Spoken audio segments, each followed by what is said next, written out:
Hey everyone, what's up? This is Dr. Charlie PT. Hope you are doing well. In this video, I want to help you understand that thoughts are the real threat. All right? If you're watching this, you have some type of back, butt, or sciatica problem. This is my specialty. This is all I help people with all across the world. Basically, the goal is to teach people like you how to resolve their pain naturally using the power of their mind and movement as medicine. And it used to just be movement as medicine. Right? I used to just think, hey man, we can crack this or wiggle this around or stretch this or pull on this, right? And all the pain will go away. Then I realized I was missing a very key piece, which is the mind. When you think about it, it just makes sense. The body is the instrument of the mind. If I want to move my shoulder, well, guess what? It doesn't start in my muscles, right? It starts in my mind. It starts with me saying, hey, this is my intent. It begins with a thought, right? This idea of like, wow, I'm going to move my arm. Here we go, right? And so mind is very powerful. So if you're watching this, chances are not only do you have some maybe physical explanation for why you're hurt. Maybe you've been told you have a disc problem or a Piriformis Syndrome problem or an SI joint problem. Maybe. And those physical things can absolutely cause physical pain, right? But you also, I think you might be able to agree with this, right? You might also have a lot of frustration around it. You might feel like it kind of like took some life away from you, right? You're probably frustrated. You're probably a little bit confused. It's probably why you're here in the first place. You're probably a little bit worried about it or anxious about what could be going on. Wondering if you'll ever be able to get back to the things that you love and or wondering how you might just get yourself out of the hole, right? And all this stuff is very normal. So you can't really separate the two. You can't really separate the mind from the body or the body from the mind if you want to think of it like that, right? And so in this video, I want to talk about how you can start to separate yourself from your thoughts. You are not your thoughts, all right?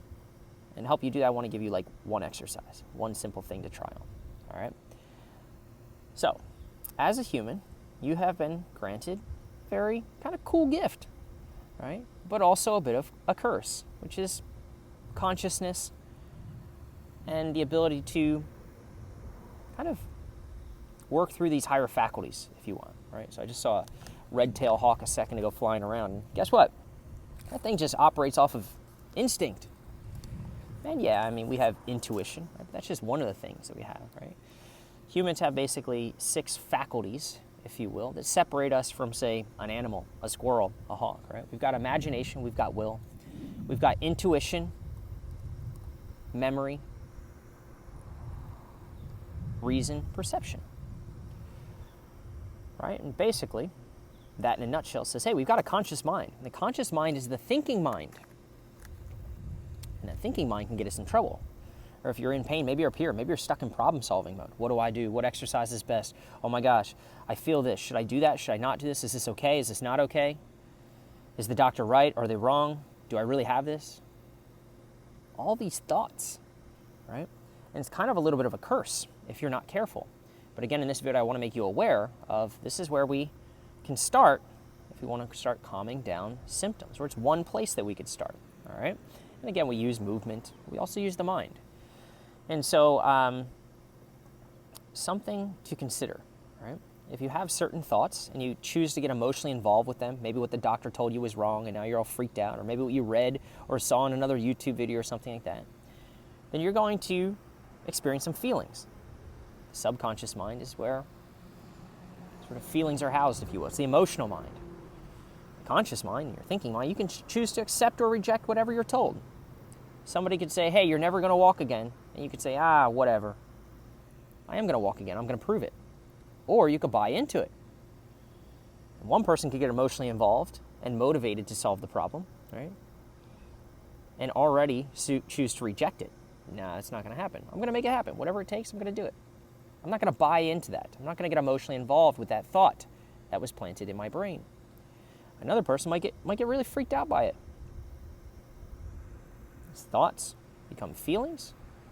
Person gets emotionally involved with that negative thought of, oh my gosh, what if I can't get back to running? What if they're right? And guess what? The actions follow suit. Person stops running. The more they stop running, the more fearful they become, etc. All right, and so that which you sort of get emotionally involved with creates kind of this disorganization, this yucky feeling within the system, right? In here. And then subconsciously, right, that feeling shows up as this dis-ease. It's just not feeling right. feeling nervous, feeling anxious, feeling worried, feeling afraid, feeling scared. And that dis-ease in the mind can create disease in the body. It can show up physically. And we're all at risk for this as human beings. Kind of stinks. But you take the good with the bad. We can do all these other things. We can dream, we can reason, right?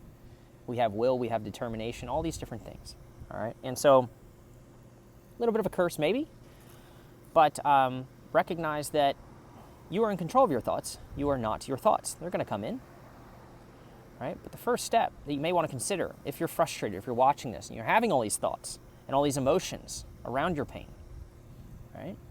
It's like, hey, can you separate yourself from them?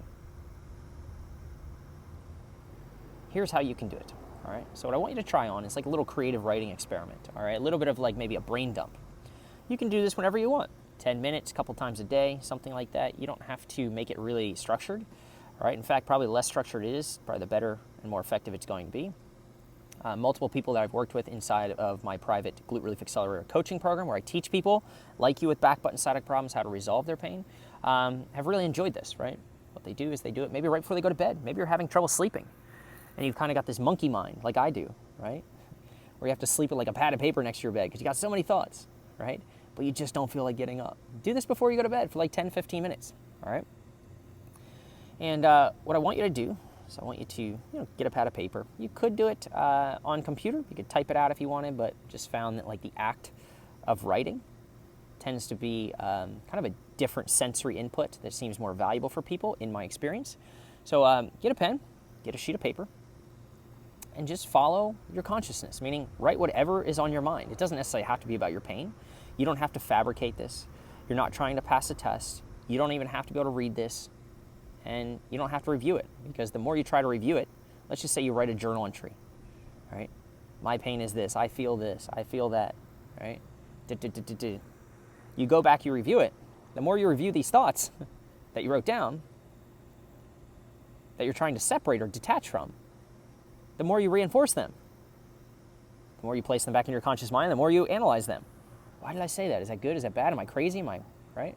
All these different things. And so 10, 15 minutes, piece of paper, pen, write it down, all right? Whatever's going on in your mind. If you're frustrated, if you're happy, if you're sad, if you're this, if you're that, it could just be like little key words that pop out: angry, ticked off, overwhelmed, whatever. It doesn't matter. Again, there's no grade on this. This is for you. Just write it. It doesn't have to be legible. Doesn't have to be anything specific. Just write it out. All right? Just go with the flow. Don't overthink it. All right? Literally just do a brain dump of whatever it is on your mind. Handwriting can be super sloppy. Doesn't matter if you can read it. Doesn't matter if it makes any sense. Just let that go. Okay? And then what you want to do is you don't want to reread it. You just want to tear it up, burn it, rip it up, do something, do it in a safe way, right, and throw it away. And that's it. You're done. There's nothing else to it. All right? Now we say, why might that help? This is particularly useful for people who have trouble sleeping. Again, like I said, where my mind kind of goes crazy, right? Other people in pain, maybe that's a time where, hey, you're distracted during the day, but when you go to bed at night, you're laying there. Another, maybe like a fan for some white noise, you're just in your head. You're in your conscious mind. You're using that faculty of imagination and reasoning and all this to kind of like, gosh, just overthink things. And you're stuck in problem-solving mode. So this can help you understand you are not your thoughts. If you can write them down, then your thoughts are out here. Cool. Right? You can sort of detach from your thoughts. And that's where healing can often begin. Realizing you have a conscious choice to either accept or reject these things. And hey, you can very clearly reject them if you can put them on paper. You can see them for what they are, not you. And then you can rip them up. Right? Something kind of cool about ripping stuff up, right? That maybe you want to reject. Just get rid of it. All right? Again, go with the flow. Maybe you're writing stuff down and maybe you're becoming more emotionally involved with the thoughts. Sometimes that happens. As people are writing things down, they're overthinking it even more. Or they're becoming more, again, kind of attached to them. They become more self-critical. It's okay. Stop. Walk away. So give yourself permission if you're going to try on this exercise. Just do it as you want. There's no right or no wrong way. Separate yourself. You are not your thoughts. Get your conscious mind, right, just sort of unloaded. Put it on paper. Your thoughts are here, not anymore here. Rip it up. Get rid of it. Start over a couple times a day before you go to bed. Test, play around with different times of the day, right? And see if it helps. That's about it. All right, so hopefully this video is useful for you. Again, really helpful if you are stuck in problem solving mode. Doesn't matter what the heck the cause of your pain is.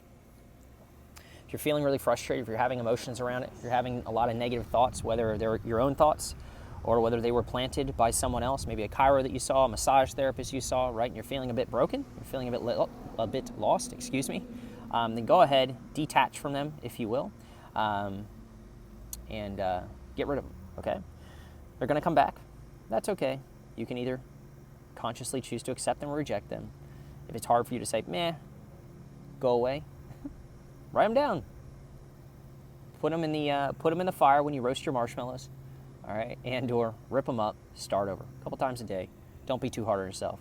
You can do this. Hopefully this was useful. Again, this is Dr. Charlie, PT. Just want to share that with you as this came up inside the private coaching program, the Glute Relief Accelerator program that I've created, and was really useful for a couple people as of late. So I just wanted to share this little tip with you. Again, this is one element of getting out of pain. If you're interested in learning more a little bit about the process and how kind of the role of the mind plays into pain, as well as how we tie in this concept of using movement as medicine, because we don't just use movement, we don't just use the mind. You kind of can't separate the two, in case you figured that out, right? Then feel free to check out my free workshop, where again I can start to share with you some tips and tricks and just a different way to view this pain experience to get you different results and on a different path. All right. Again, this is Dr. Charlie. Hope this is useful. Let me know your thoughts in the comments below. Thanks.